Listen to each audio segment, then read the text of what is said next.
দেশের স্বর্ণবাজারে আবারও বড় ধাক্কা এসেছে। এক লাফে ভরিতে দাম বাড়িয়েছে বাংলাদেশ জুয়েলার্স অ্যাসোসিয়েশন বাজুস। এই দফায় ২২ ক্যারেটের স্বর্ণের দাম ভরিতে বেড়েছে ১,৫৭৪ টাকা।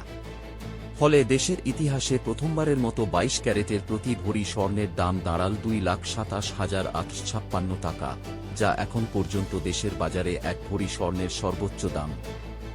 বাজুস জানায়, শনিবার রাতে এক বিজ্ঞপ্তির মাধ্যমে এই নতুন দাম নির্ধারণ করা হয়েছে এবং রোববার ২৮ ডিসেম্বর থেকেই স্বর্ণের নতুন দাম কার্যকর হবে। এর আগে সবশেষ গত মঙ্গলবার ২৩ ডিসেম্বর দেশের বাজারে স্বর্ণের দাম সমন্বয় করেছিল বাজুস। সেদিন ভরিতে ৪,১৯৯ টাকা বাড়িয়ে ২২ ক্যারেটের প্রতি ভরি স্বর্ণের দাম নির্ধারণ করা হয়েছিল ২,২৬,২৮ টাকা। অর্থাৎ মাত্র কয়েকদিনের ব্যবধানে দুই দফা বড় মূল্যবৃদ্ধির মুখে পড়ল দেশের স্বর্ণবাজার। নতুন দর অনুযায়ী বর্তমানে দেশে ২২ ক্যারেটের প্রতি ভরি ১১.৬৬৪ গ্রাম স্বর্ণের দাম পড়বে ২,২৭,৮৫৬ টাকা।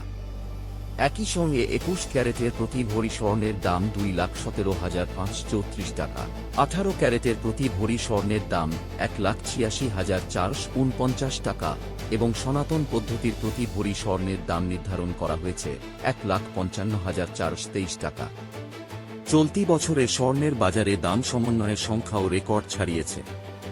এখন পর্যন্ত মোট ৯০ বার দেশের বাজারে স্বর্ণের দাম সমন্বয় করেছে বাজুস। এর মধ্যে ৬২ বারই দাম বাড়ানো হয়েছে, আর দাম কমেছে মাত্র ২৮ বার। অন্যদিকে গত বছর দেশের বাজারে মোট ৬২ বার স্বর্ণের দাম সমন্বয় করা হয়েছিল। এর মধ্যে ৩৫ বার দাম বেড়েছিল এবং ২৭ বার স্বর্ণের দাম কমানো হয়েছিল। স্বর্ণের এই লাগাতার মূল্যবৃদ্ধিতে সাধারণ ক্রেতা ও মধ্যবিত্ত শ্রেণীর জন্য গয়না কেনা দিন দিন কঠিন হয়ে পড়ছে। বিশেষ করে বিয়ের মৌসুম সামনে থাকায় এই দাম বৃদ্ধিকে নতুন করে চাপ হিসেবে দেখছেন ক্রেতারা। স্বর্ণের বাজারে এই ঊর্ধ্বগতির ধারা আর কতদিন চলবে, সেটাই এখন বড় প্রশ্ন। এরকম আরও আপডেট পেতে আমাদের চ্যানেলটি সাবস্ক্রাইব করুন।